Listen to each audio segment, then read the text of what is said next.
Hi everyone, ఎలా ఉన్నారు? బాగున్నారా? నేను కూడా బాగున్నాను ఫ్రెండ్స్. మీరు కూడా బాగున్నారని అనుకుంటున్నాను. ఈరోజు వీడియో స్పెషాలిటీ ఏంటంటే, ఇప్పుడు వారాహి అమ్మవారి నవరాత్రులు రాబోతున్నాయి కదా. ఇంకా వారాహి అమ్మవారికి పూజ చేయాలనుకునేవారు ఎలా చేయాలనేది నేను ఈ వీడియోలో కంప్లీట్గా చూపించబోతున్నాను.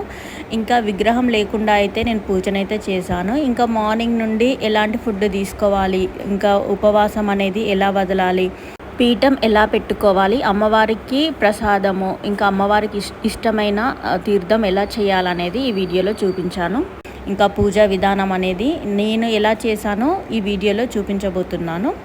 ఇంకా వీడియో మొత్తం స్కిప్ చేయకుండా చూడండి. ఫస్ట్ టైం మన ఛానల్ ఎవరైనా చూస్తున్నట్టుంటే ప్లీజ్ సబ్స్క్రైబ్ చేసుకోండి, పక్కనే ఉన్న బెల్ ఐకాన్ ప్రెస్ చేయండి. ఓకే ఫ్రెండ్స్, మనం వీడియోలోకి వెళ్ళిపోదాం.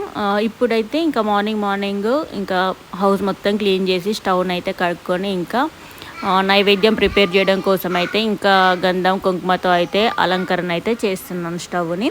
ఇంకా నేను ప్రతి ఫెస్టివల్కి అయినా ఎప్పుడైనా కానీ నేను ఇలానే చేస్తాను. నా ప్రీవియస్ వీడియోలో కూడా మీరు చూసేయండి. ఇంకా స్టవ్ అంతా క్లీన్ చేసుకొని ఇంకా ఇలా చేసిన తర్వాత అయితే ప్రసాదం చేయడానికి అయితే బౌల్ని నేను సపరేట్గా అయితే పెట్టుకుంటాను. ఇంకా ఏ అమ్మవారికైనా ఇంకా అయ్యప్ప స్వామికి నైవేద్యం చేయడానికైనా నేను ఆ బౌల్లోనే చేస్తాను. దీనిలో నాన్ వెజ్ అయితే అస్సలు టచ్ చేయము. దీనికి ఈ బౌల్కున్న నాన్ వెజ్ చేసినప్పుడు అయితే మేము అస్సలు టచ్ చేయము. ఇది ఓన్లీ దేవునికి నైవేద్యం చేయడానికి సపరేట్గా అయితే పెట్టేసుకుంటాము. ముందుగా అయితే వాటర్ అయితే బాయిల్ చేసుకుంటున్నాను, ఎందుకంటే పరమాన్నం వండడం కోసం బెల్లం అన్నం. ముందుగా అయితే బియ్యాన్ని నానబెట్టుకొని పెట్టుకున్నాను. ఇంకా ఇది వాటర్ అనేది బాయిల్ కాగానే ఇంకా నానబెట్టుకున్న బియ్యాన్ని అయితే ఇంకా ఈ బౌల్లో అయితే వేసుకోవాలి. ఇంకా తర్వాత ఇంకా పాలు ఇంకా బెల్లం వేసి పరమాన్నం అయితే ఇంకా ప్రిపేర్ చేసుకోవాలి. ఇంకా ఈ అమ్మవారు అయితే నేను ఒకసారి చేసినాను ఫ్రెండ్స్, లాస్ట్ ఇయర్. ఇంకా నాకైతే చాలా బాగా అనిపించింది. ఇంకా అమ్మవారి పూజ చేసినంత 9 రోజులైతే 9 వారాలైతే మనసుకు కూడా చాలా ప్రశాంతంగా ఉంటుంది. ఇంకెలాంటి కోరికనైనా నెరవేర్చే అమ్మవారు వారాహి అమ్మవారు. ఇంకా ఈ నవరాత్రుల్లో మనకి ఎలాంటి చెడు దోషాలు ఏదున్నా కానీ మన దరికి చేరనివ్వకుండా అమ్మవారు అయితే చాలా చక్కగా చూసుకుంటారు, మనల్ని కాపాడుతారు. ఇంకా చాలామంది చాలా అపోహలు అయితే చెప్తున్నారు. అంటే వారాహి అమ్మవారి వ్రతము ఇంట్లో చేయొద్దు, ఇది బయట చేసే వ్రతము, అది ఇదని అయితే చెప్తున్నారు. ఇంకా నేనైతే నాకేం తెలియదు ఈ వ్రతం గురించి. ఇంకా నేను ఇలానే యూట్యూబ్లో చూసే తెలుసుకొని నేనైతే చేసినాను. నాకైతే చాలా బాగా అనిపించింది. ఏ అమ్మవారైనా మంచితో కొలిస్తే మంచిగా చేస్తారు. మన చెడ దృష్టితో చేస్తే మాత్రం ఎంత మంచి దేవుడైనా కానీ చెడే చేస్తారు ఫ్రెండ్స్, అదైతే కరెక్ట్. ఇంకా ఎవరైనా ఈ అమ్మవారి పూజనైతే చేసుకోవచ్చు. ఇంకా నేనైతే పీఠం కూడా పెట్టుకుంటున్నాను. దానికోసం అయితే ఇంకా ఈ పీఠం అయితే కడిగి ఇంకా గంధం కుంకుమలతో అలంకరణ అయితే చేస్తాను. ఇంకా చూసేయండి. ఈ అమ్మవారి వ్రతం అయితే మనకి లాస్ట్ ఇయర్ అయితే ఇంకా పవన్ కళ్యాణ్ గారు అయితే దీక్ష చేసుకున్నారు కదా. అప్పటి నుండి అయితే ఇంకా చాలామందికి అమ్మవారి గురించి తెలుసుకున్నారు. నాకు కూడా తెలియదు ఫ్రెండ్స్, ఈ అమ్మవారు ఇలా వ్రతం చేయాలి అమ్మవారు అని ఉన్నారు అనేసి. నాకు కూడా లాస్ట్ ఇయరే తెలిసింది ఈ అమ్మవారి గురించి. నేను చెయ్యాలని అమ్మవారు సంకల్పం కల్పించారా నాకు తెలియదు, కానీ ఇంకా నేనైతే యూట్యూబ్ ఓపెన్ చేయగానే నాకు కంప్లీట్గా ఇవే వీడియోస్ వచ్చినాయి. ఏంటి అసలు తెలుసుకుందామని అయితే నేను ఓపెన్ చేశాను. ఎందుకో నేను చేస్తా అని కూడా అనుకోలేదు. ఇంకా రేపు అమ్మవారి నవరాత్రులు అనగా ఇంకా నేనైతే డిసైడ్ అయ్యాను ఇంకా అమ్మవారి వ్రతం చేయాలనేసి. ఇంకా నాకేం తెలియకున్నా చాలా నిష్టగా అయితే చేశాను. అమ్మవారు కూడా ఇంకా ఇంట్లో వచ్చి ఉన్నట్టుగానే నాకైతే అనిపించింది. ఇంకా అమ్మవారికి ఇష్టమైన ఇంకా ఇది తీర్థ ప్రసాదము, బెల్లము ఇంకా యాలకులతో అయితే చేస్తారు. చాలా ఇష్టమైన నైవేద్యం ఇది అమ్మవారికి. ఈ వ్రతము స్టార్ట్ చేసినప్పుడైతే చాలా నిష్టగా ఉండాలి. ఇంకా మార్నింగ్ ఇల్లు తుడిచేసుకోవాలి. మనం పూజ ఎప్పుడైతే స్టార్ట్ చేస్తామో అప్పుడు కూడా మళ్ళీ ఇల్లు తుడిచేసుకోవాలి. డైలీ 2 times అయితే స్నానం చేయాలి ఫ్రెండ్స్. ఇంకా దాని తర్వాత మార్నింగ్ డే టైం మొత్తం మనం ఏం తీసుకోవద్దు. ఏదైనా తీసుకోవాలనుకుంటే ఫ్రూట్స్, జ్యూసు ఇలాంటి రూపంలోనే మనము ఆహారాన్ని అయితే తీసుకోవాలి. ఇంకా ఫాస్టింగ్ అనేది ఎప్పుడు వదలాలంటే ఇంకా పూజ అంతా కంప్లీట్ అయిపోయిన తర్వాత అమ్మవారికి నైవేద్యం పెట్టేసి ఇంకా పడుకునే ముందైతే మనము నైవేద్యం అయితే తీసుకోవాలి. ఇంకా అంటే ఆ నైవేద్యం కూడా నేనైతే ఆనియన్స్ ఇంకా వెల్లుల్లి అల్లము లేకుండానైతే ప్రిపేర్ చేసి నేను నైవేద్యాన్ని అయితే తీసుకుంటాను. ఇంకా ఫస్ట్ ఇల్లునంతా గోమూత్రంతో అయితే శుభ్రం చేసుకోవాలి. అంటే మనము ఏదైనా తెలిసి తెలియక ఎక్కడికైనా వెళ్ళినప్పుడు మనము డైరెక్ట్గా ఇంట్లోకి వస్తాం కదా. సో ఇంకా ఈ వ్రతం చేసేటప్పుడు అయితే గోమూత్రంతో అయితే ఇల్లు మొత్తం శుద్ధి చేసుకోవాలి. నేనైతే అలానే చేశాను. మా ఇంట్లో ఎప్పుడూ ఉంటుంది గోమూత్రము, ఎందుకంటే నేను ప్రతి ఇయర్ సత్యనారాయణ వ్రతం చేస్తాను కదా. సో ఇంకా అప్పుడు మేము ఎక్కువగా తెచ్చుకుంటాం కాబట్టి మధ్య మధ్యలో శ్రావణ మాసంలో కానీ ఇంకా కార్తీక పౌర్ణమి కానీ నేను ఎప్పుడు శుద్ధి చేస్తూనే ఉంటాను కాబట్టి నేను ఎక్కువగానే పెట్టేసుకుంటాను. ఇప్పుడైతే పీఠం పెట్టుకుంటున్నాను. పీఠం పెట్టే ప్లేస్లోనైతే వాటర్ పోసి ఇంకా గంగా నీళ్ళతో ఇంకా పసుపు కుంకుమ అన్నీ వేసి ముగ్గు వేయాలి. మళ్ళీ దానిపైన పీఠం పెట్టి మనం అమ్మవారిని ఎక్కడైతే ప్రతిష్ఠిస్తామో అక్కడ కూడా పసుపుతో ఇలా రౌండ్గా వేసి ఇంకా బియ్యం పిండితో అయితే మనము ముగ్గునైతే వేసేసుకోవాలి. ఇంకా చూడండి ఫ్రెండ్స్, ఇలా పసుపు కుంకుమతో అయితే చక్కగా అలంకరించుకొని ఇంకా ఫ్లవర్స్ అయితే పెట్టుకోవాలి. మనము అమ్మవారికి పీఠం పైన వేయడానికి వస్త్రం అయితే ఎరుపు రంగునే యూజ్ చేయాలి, ఎందుకంటే అమ్మవారికి ఇష్టమైన కలరు ఎరుపు రంగు. ఇంకా చీర కూడా అలానే కట్టుకోవాలి, ఎరుపు రంగుదే. ఇంకా నేను కట్టుకున్న శారీ ఓన్లీ పూజకే యూజ్ చేస్తారు. అలాంటి శారీయే కట్టుకున్నాను. అంటే నేను గృహప్రవేశం అప్పుడు పూజ కోసమని సపరేట్గా తీసుకున్నాను. మళ్ళీ ఈ శారీ ఇంకొక శారీ అయితే కంప్లీట్ రెడ్గా ఉన్నదైతే ఆర్డర్ చేసి తీసుకుందాం అనుకుంటున్నాను. ఇంకా ప్రజెంట్ అది ఉంది కాబట్టి ఇంకా నేనైతే ఇంకా సత్యనారాయణ వ్రతానికి కట్టుకున్న శారీనే మాత్రమే ఇంకా నేను కట్టేసుకున్నాను.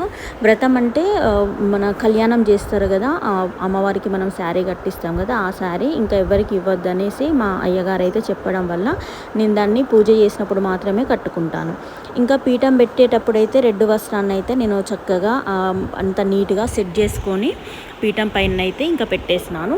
ఇంకా నెక్స్ట్ అమ్మవారి పూజ కోసం తీసుకొచ్చుకున్న సామాగ్రి ఉంటుంది కదా, అమ్మవారి ఫోటో కానీ ఇంకా అమ్మవారికి సంబంధించిన పొగ అవన్నీ ఉంటాయి కదా, వాటిని అయితే మనం పక్కకు పెట్టేసుకోవాలి. ఇప్పుడైతే ఫోటోనైతే తీస్తున్నాను. చూడండి అమ్మవారి ప్రతిరూపం ఎంత చక్కగా ఉందో.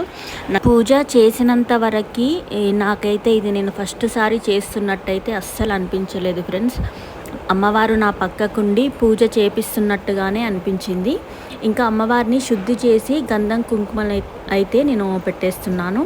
ఇంకా ఇది పీఠం అయితే అస్సలు తీయద్దు. 9 రోజులు కంటిన్యూ చేయాలి కాబట్టి వ్రతము 9వ రోజు అమ్మవారికి మనం వాయినాలు పెట్టేసి అన్నీ చేసి నెక్స్ట్ డే మార్నింగే మనం కదపాలి. ఇంకా అవి కూడా నేను అప్డేట్ ఇస్తూనే ఉంటాను. ఇదైతే మొదటి వారము. ఓన్లీ మనము ఇంకా రెండో వారం అయితే అమ్మవారి దగ్గరికే పెట్టిన మనం ఫ్లవర్స్ మాత్రమే ఇంకా చేంజ్ చేస్తూ ఉండాలి. అమ్మవారిని మాత్రం అస్సలు కదపద్దు. ఇంకా దీపం కుందీలు కూడా మనము శుభ్రం చేస్తూనే ఉండాలి.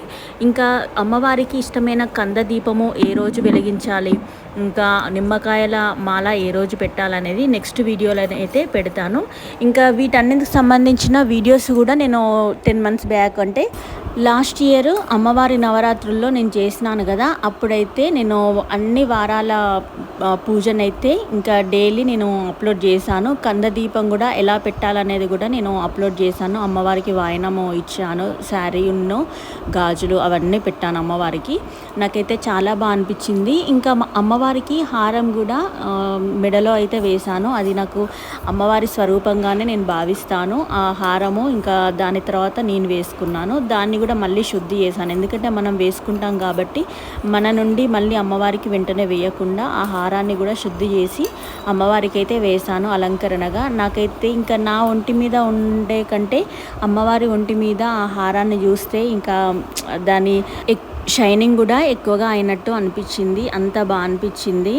అమ్మవారిని నమ్మి కొలవండి ఫ్రెండ్స్. ఇంకా ఎలాంటి కోరికనైనా అమ్మవారు నెరవేరుస్తారు. అందరూ చెప్పే మాటలు ఏది నమ్మకండి. మనము శాంత రూపంలో కొలిస్తే అమ్మవారు శాంత రూపంగానే కనిపిస్తారు, ఉగ్ర రూపంలో కొలిస్తే ఉగ్ర రూపంగానే కనిపిస్తారు. అది మన మనస్తత్వాన్ని బట్టి అమ్మవారి పూజ అనేది ఉంటుంది.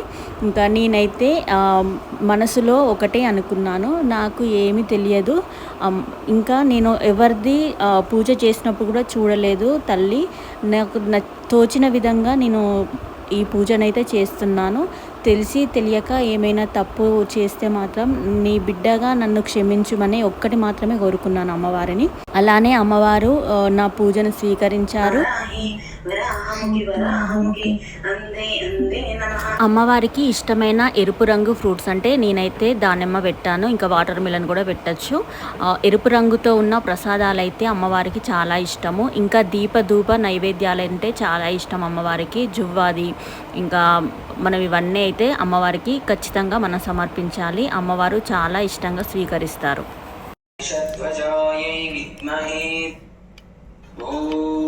महिषध्वजायै विद्महे दण्डहस्तायै धीमहि तन्नो वाराही प्रचोदयात्। ॐ महिषध्वजायै विद्महे महिषध्वजायै विद्महे दण्डहस्ताय। చూసారు కదా ఫ్రెండ్స్, పూజ ఎలా చేశానో. ఇలా ధూపం అమ్మవారికి వేసిన తర్వాత పూజ గది, మన కిచెన్, బెడ్రూమ్, హాలు, ఇల్లు మొత్తము మనము ధూపం అయితే చూపించాలి. ఇంకా అమ్మవారికి కనుము, కొబ్బరికాయలు అన్నీ కొట్టిన తర్వాత నైవేద్యం అన్నీ సమర్పించిన తర్వాత అమ్మవారికి ఇష్టమైంది ఒకటే ధూపము. ధూపం మాత్రం అస్సలు మర్చిపోవద్దు. ఇది మాత్రం కంపల్సరీగా ఉండాలి. ఎందుకంటే ఇది మనం ఇంటికి వేస్తే కూడా నరదిష్టి కూడా ఉండదు. అలా అది కూడా మనకి ఒకటి పాజిటివ్ వైబే. ఇంకా ఇలా అయితే నాకు తోచిన విధంగా అమ్మవారి నవరాత్రుల్లో ఒక వారం అయితే చాలా బాగా జరుపుకున్నాను. ఇప్పుడు అల్లం వెల్లుల్లి పేస్ట్ లేకుండా, ఆనియన్స్ లేకుండా కర్రీ చేసుకొని మనము పూజ అంతా కంప్లీట్ అయిపోయిన తర్వాత ఇంకా ఫాస్టింగ్ అయితే వదలాలి. ఇంకా చూడండి అమ్మవారి నైవేద్యం కూడా ఇంకా నేనే తీసుకుంటున్నాను.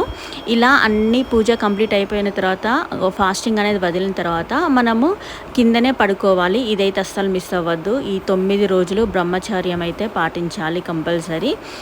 ఇంకా నమ్మి కొలవండి, అమ్మవారు ఎప్పుడు మీ వెంటే ఉంటారు. మిమ్మల్ని కాపాడుతూ, మీ కుటుంబాన్ని కాపాడుతూ ఎప్పుడు సర్వదా మీ వెంటే ఉండి నడిపిస్తూ ఉంటారు. అనుకున్న పనులు కూడా చాలా సక్సెస్గా అయితే కంప్లీట్ అవుతాయి. ఎందుకంటే నేను లాస్ట్ ఇయర్కి ఈ ఇయర్కి నేను అబ్జర్వ్ చేసినాను. లాస్ట్ ఇయర్ అయితే నాకు అసలు ఏం బాగాలేకుండే. ఇంకా ఈ అమ్మవారి పూజ చేసినప్పటి నుండే మాకు ఇంట్లో అయితే చాలా బాగా అనిపించింది. ఇంకా అనుకున్న పనులు కూడా నెరవేరినాయి. మీరు కూడా ఇలా పూజ చేసుకోండి, అమ్మవారి అనుగ్రహాన్ని అయితే పొందండి. నేను ఎలా పూజ చేశాను అనేది కమెంట్ బాక్స్లో కమెంట్ చేయండి. ఓకే ఫ్రెండ్స్, ఓవరాల్గా ఈరోజు వీడియో మాత్రం ఇదే. వీడియో కనుక నచ్చితే ప్లీజ్ లైక్ చేయండి, షేర్ చేయండి, సబ్స్క్రైబ్ చేసుకోవడం మాత్రం మర్చిపోకండి. ఇలాంటి మంచి మంచి వీడియోస్తో మేము ముందుకు వస్తాను. Thanks for watching.